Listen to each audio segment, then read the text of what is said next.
Good morning, class 5. How are you all? This is your English class. Take out your English grammar book and your English grammar notebook also. Okay? Take it out, hurry up. So children, what we were doing? We were doing composition, right? Today we'll do composition, but it is a little different type of composition. Today we will do picture comprehension. What we will do? We will do picture comprehension.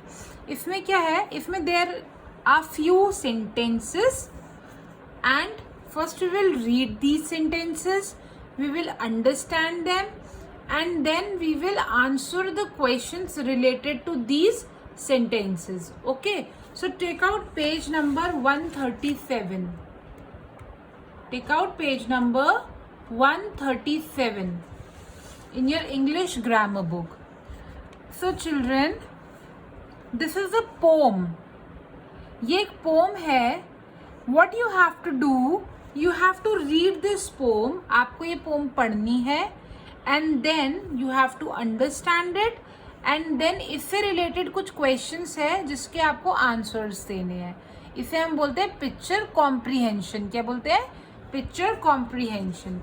So we are starting reading the poem. Okay, you will just repeat after me and understand. Once there was a little boy with curly hair and pleasant eye. एक बार एक little boy था जिसके बाल कैसे थे? Curly और प्यारी प्यारी आंखें थी. A boy who always told the truth. ये बॉय हमेशा क्या बोलता था? सच बोलता था. And never told a lie. और कभी भी झूठ नहीं बोलता था. And when he trotted off to school, और जब भी वो जल्दी जल्दी चल के स्कूल जाता था, the children all about would cry. तब सब बच्चे क्या बोलते थे? There goes the curly headed boy. देखो करली बाल वाला लड़का जा रहा है. The boy that never tells a lie. ये वही लड़का है जो कभी भी झूठ जो कभी भी झूठ नहीं बोलता. And everybody loved him so. और सब इस लड़के से इतना प्यार करते थे because he always told the truth. क्योंकि ये हमेशा सच बोलता था. That every day as he grew up. इतना प्यार करते थे सब उससे कि जैसे जैसे वो बड़ा हुआ, twice said there goes the honest truth. तो सब क्या बोलने लगे कि देखो वो जा रहा है सबसे ऑनेस्ट लड़का. And when the people that stood near would turn to ask the reason why, the answer would be always this, because he never tells a lie. और जब आसपास के लोग जो खड़े होते थे वो पूछते थे कि इसको ऐसे ऑनेस्ट यूथ क्यों बोलते हैं, यानी सच्चा लड़का क्यों बोलते हैं, तो सब आंसर क्या देते थे कि क्योंकि वो कभी भी झूठ नहीं बोलता. Okay, understood? Have you understood the poem? ये एक बॉय के बारे में है जिसके कर्ली बाल है, सुंदर सुंदर आंखें है. ये हमेशा सच बोलता है और कभी झूठ नहीं बोलता.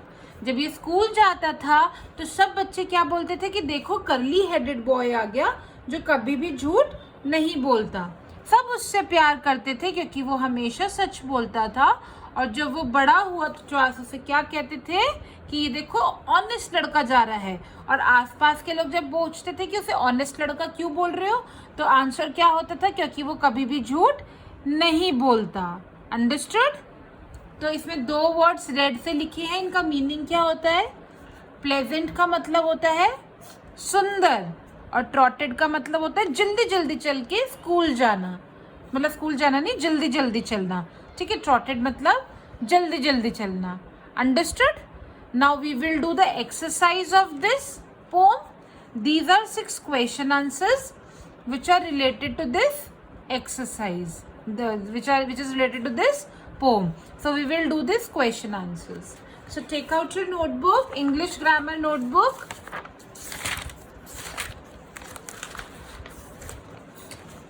Write down today's date, 7 October. It is your English grammar notebook. Write down picture comprehension.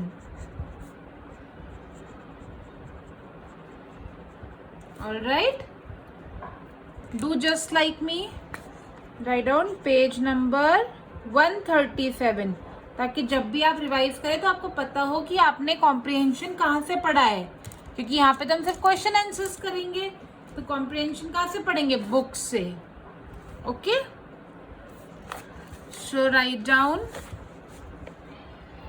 Answer, use cursive writing, the following questions. Okay, I am writing question number 1. क्या है यहाँ देखो, describe the boy in the poem. Write down, describe the boy in the poem. तो इस question ने क्या बोला है कि आपको बताना है बॉय कैसा था.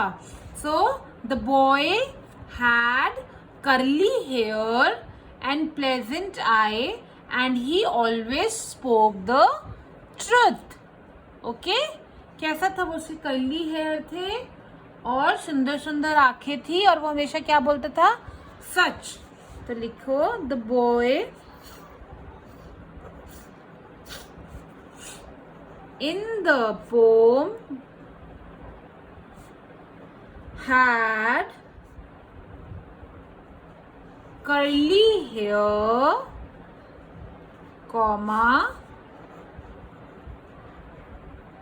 pleasant eyes, and he always spoke the truth.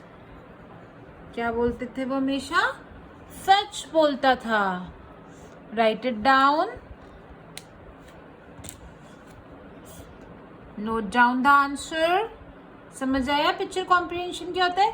एक पिक्चर है, उससे साथ एक स्टोरी होती है, ये एक पोम होती है, और फिर उससे रिलेटेड क्वेश्चंस होते हैं जो आपको अपने वर्ड्स में लिखने होते हैं. तो पोम में हमने क्या पढ़ा? एक लिटिल बॉय के बारे में. ही वॉज वेरी ऑनेस्ट, उसके कर्ली बाल थे, प्लेजेंट आईज थी, और वो हमेशा क्या बोलता था? सच बोलता था. Write down question 2. What is special about the boy in the pome? Right it down. What is special about boy in the pome?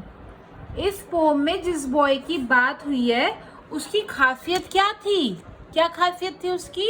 कि वो कभी भी झूठ नहीं बोलता था. क्या खासियत थी?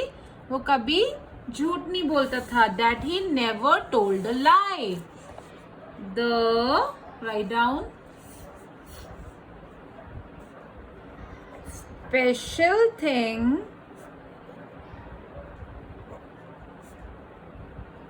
about the boy was that he never told a lie. Understood? वो कभी झूठ नहीं बोलता था. So children, आपको समझ आया क्या करना है? ये कुछ क्वेश्चंस है और इसके आंसर्स लिख रहे हैं हम, जो हमने पोम पढ़ी उसके बेसिस पे. We have done 2 questions and 2 answers. Have you written? Now the remaining 4 question answers is your homework. ये आपको होमवर्क में करने हैं. ठीक है, इसी के आगे से आप कंटिन्यू करोगे and you have to share it with me also so that I can check it, and you have to submit your notebooks in school on Friday so that I can check it. Okay, I am reading the questions and telling you what to write. How many times is the word never used in the poem? आपको pome में देखना है कि never word कितनी बार use हुआ है, और जितनी बार नेवर वर्ड यूज हुआ है उतना लिखना है. Okay, find the word from the poem that means to walk fast. Poem में कौन सा वर्ड है जिसका मतलब है टू वॉक फास्ट? मैंने क्या बताया था, वॉक फास्ट किससे बोलते हैं? ट्रॉटेड को। तो आंसर क्या होगा? Trotted. Next, has the boy in the poem ever told a lie? What do you think? आपको क्या लगता है कि इस बॉय ने कभी भी झूठ बोला है? तो पोम में मैंने क्या पढ़ा कि बॉय कभी भी झूठ नहीं बोलता था। तो हम बोलेंगे no, the boy in the poem has never told a lie. Now describe the boy in the poem using 3 adjective. आपको बॉय के बारे में 3 चीजें लिखनी है, 3 बातें लिखनी है। तो आप क्या लिख सकते हो? बॉय कैसा था?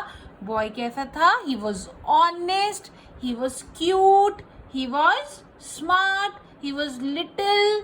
आप कुछ भी 3 चीजें लिख सकते हो उसके बारे में, 3 वर्ड्स जो आपको लगता है बॉय कैसा था। Okay, so children, we have done these 2 question answers related to the poem. This is picture comprehension, and the remaining 4 questions you will do in your homework and you have to share it with me. Okay children, so complete it and send it to me. Bye bye.